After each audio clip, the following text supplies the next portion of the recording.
നമസ്കാരം, എല്ലാവർക്കും Shirley's micro കിച്ചണിലേക്ക് വീണ്ടും സ്വാഗതം. ഇന്ന് നമ്മൾ പ്രിപ്പയർ ചെയ്യുന്നത് തട്ടൈ എന്ന് പറയുന്ന ഒരു റെസിപ്പിയാണ്. തമിഴ്നാട്ടിലും ഹൈദരാബാദിലും കർണാടകയിലും ഒക്കെ ദീപാവലി ആവുമ്പം അവർ ഉണ്ടാക്കുന്ന ഒരു റെസിപ്പിയാണിത്. വളരെ ക്രിസ്പി ആയിട്ടുള്ള ഒരു സ്നാക്കാണിത്. ചായയുടെ കൂടെയൊക്കെ നല്ലപോലെ പോകുന്ന ഒരു റെസിപ്പി. മുറുക്ക് പോലുള്ള വിഭവങ്ങൾ ഇഷ്ടപ്പെടുന്നവർക്ക് എന്തായാലും തട്ടൈ റെസിപ്പി ഇഷ്ടമാവും എന്നതിൽ തർക്കമില്ല. വളരെ ക്രിസ്പിയാണ്. നിങ്ങൾക്കിപ്പോൾ ഇതിൻ്റെ സൗണ്ട് കേൾക്കാം.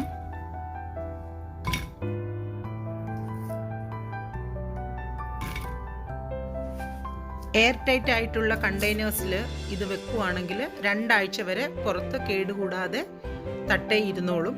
അപ്പോൾ എങ്ങനെയാണിത് പ്രിപ്പയർ ചെയ്യുന്നതെന്ന് നമുക്ക് നോക്കാം.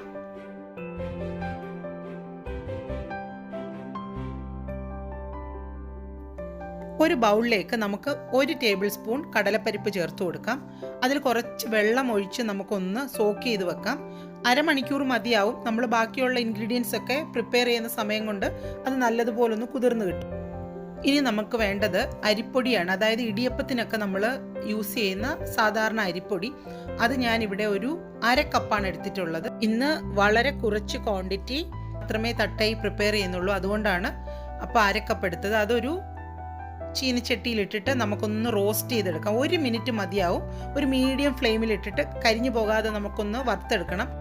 അരിപ്പൊടി ഒന്ന് മിക്സ് ചെയ്ത് കഴിയുമ്പോൾ നമ്മൾ അതിലേക്ക് 2 ടേബിൾ സ്പൂൺ കടലമാവ് ചേർത്ത് കൊടുക്കാം.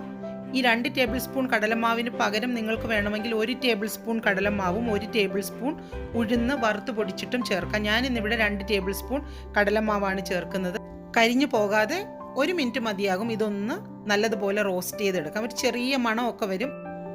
മാവ് നല്ലതുപോലെ റോസ്റ്റായി വന്നിട്ടുണ്ട്. അതിൻ്റെ വെയിറ്റ് ഒക്കെ കുറഞ്ഞു മാവിൻ്റെ.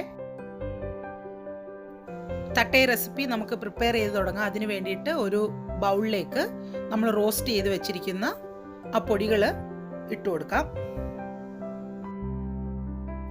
നമുക്ക് ഈ മിക്സിലേക്ക് ചേർക്കാൻ കുറച്ച് കറിവേപ്പില വേണം. ഞാൻ 1 പിടി കറിവേപ്പില എടുത്തിട്ടുണ്ട്. അതുപോലെ തന്നെ ഇനി വേണ്ടത് 2 വെളുത്തുള്ളിയാണ്. ഇത് രണ്ടും വെളുത്തുള്ളി ഒന്ന് നല്ലതുപോലെ ചതച്ചെടുക്കണം. കറിവേപ്പില ഇതുപോലെ ചെറുതായിട്ട് അരിഞ്ഞെടുക്കണം. അത് നമ്മുടെ ഈ മിക്സിലേക്ക് ചേർക്കാം. വെളുത്തുള്ളി നല്ലതുപോലെ ഞാൻ ചതച്ചാണ് എടുത്തിട്ടുള്ളത്.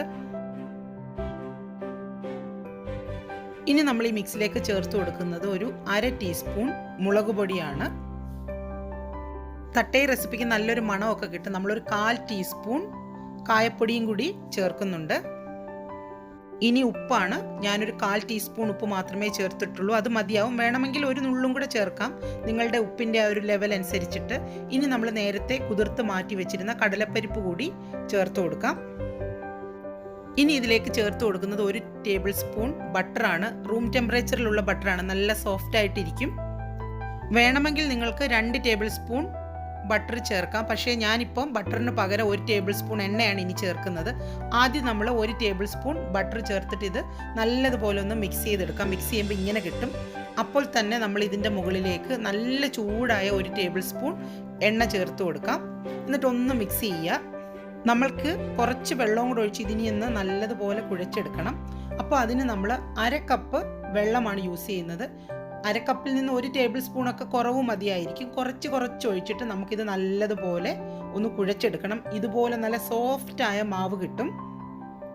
അതിൽ നിന്ന് ഒരു ബോൾ പോലെ നമുക്കിതുപോലെ ഉരുട്ടിയെടുക്കാൻ പറ്റും. വളരെ സോഫ്റ്റാണ്. ഇനി അതിൻ്റെ മുകളിൽ ഒരല്പം ബട്ടർ തേച്ച് വെക്കാം. ഒരുപാട് സമയം വെക്കുന്നെങ്കിൽ മാത്രം അങ്ങനെ ചെയ്താൽ മതി.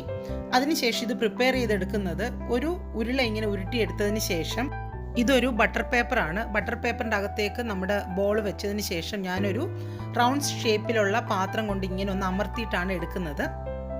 നിങ്ങൾക്ക് വേണമെങ്കിൽ പ്ലാസ്റ്റിക്കിൻ്റെ അകത്ത് കുറച്ച് എണ്ണ തടവിയിട്ട് ഏതെങ്കിലും ഒരു പ്ലാസ്റ്റിക് ഷീറ്റ് മതി. അല്ലെങ്കിൽ ഫോയിൽ പേപ്പറിൽ എണ്ണയൊന്ന് തടവിയതിന് ശേഷവും ഈ ഷേപ്പിൽ പ്രിപ്പയർ ചെയ്തെടുക്കാൻ പറ്റും. കയ്യിൽ വെച്ചു ഇതിങ്ങനെ പ്രിപ്പയർ ചെയ്തെടുക്കാം. പക്ഷേ കുറച്ച് സമയം എടുക്കും. മറ്റേതാകുമ്പോൾ പെട്ടെന്ന് തന്നെ നമുക്ക് ഈ ഷേപ്പിൽ ഇങ്ങനെ ഉണ്ടാക്കിയെടുക്കാൻ പറ്റും. ഇനി നമുക്കിത് ഫ്രൈ ചെയ്തെടുക്കണം. ഇനി നമുക്കിതൊന്ന് ഫ്രൈ ചെയ്തെടുക്കാം. എപ്പോഴും ഇതിൻ്റെ ചൂട് മീഡിയം ഹീറ്റിൽ നല്ല തിളച്ച് തന്നെ ഇരിക്കണം. ലോ ആവാനും പാടില്ല, ഹൈ ആവാനും പാടില്ല. അപ്പോൾ നമുക്കിതൊന്ന് ഫ്രൈ ചെയ്തെടുക്കാം. നമ്മൾ പരിപ്പുവടയൊക്കെ പ്രിപ്പയർ ചെയ്യുന്നത് പോലെ തന്നെ തിരിച്ചു മറിച്ചു വിട്ടിട്ട് ഒരു ഗോൾഡൻ ബ്രൗൺ കളർ ആവുന്നത് വരെ നമുക്കിത് ഫ്രൈ ചെയ്തെടുക്കാം. തീ കൂടാതെ ശ്രദ്ധിക്കണം എപ്പോഴും. അപ്പോൾ ഇത് കാണുന്ന നിങ്ങളെല്ലാവരും എൻ്റെ ഈ ചാനലിനെ ഒന്ന് സപ്പോർട്ട് ചെയ്യണം. ഇനിയും ഇത് സബ്സ്ക്രൈബ് ചെയ്യാത്ത ആരെങ്കിലും ഇത് കാണുന്നുണ്ടെങ്കിൽ ഒന്ന് സബ്സ്ക്രൈബ് ചെയ്ത് എന്നെ ഒന്ന് സപ്പോർട്ട് ചെയ്യണം. ഈ വീഡിയോ കണ്ടതിന് ശേഷം ലൈക്കും കമൻസും ഒക്കെ കമൻറ്റ് ബോക്സിൽ വന്ന് അറിയിക്കാനും മറക്കരുത്. വളരെ ക്രിസ്പിയും ടേസ്റ്റിയുമായിട്ടുള്ള തട്ടൈ റെഡി ആയിട്ടുണ്ട്. എണ്ണയിൽ നിന്ന് മാറ്റാൻ സമയമായി. നല്ല പെർഫെക്റ്റ് ആയിട്ടുള്ള കളറിൽ തട്ടൈ ഫ്രൈ ആയി വന്നിട്ടുണ്ട്. നിങ്ങളുടെ വീട്ടിലുള്ള എല്ലാവർക്കും ഈ റെസിപ്പി ഇഷ്ടമാകും എന്ന കാര്യത്തിൽ ഒരു തർക്കവുമില്ല. എല്ലാവരും ഇത് പ്രിപ്പയർ ചെയ്ത് നോക്കണം. അപ്പോൾ മറ്റൊരു റെസിപ്പിയുമായി വരുന്നത് വരെ എല്ലാവർക്കും bye from Shirley's micro kitchen.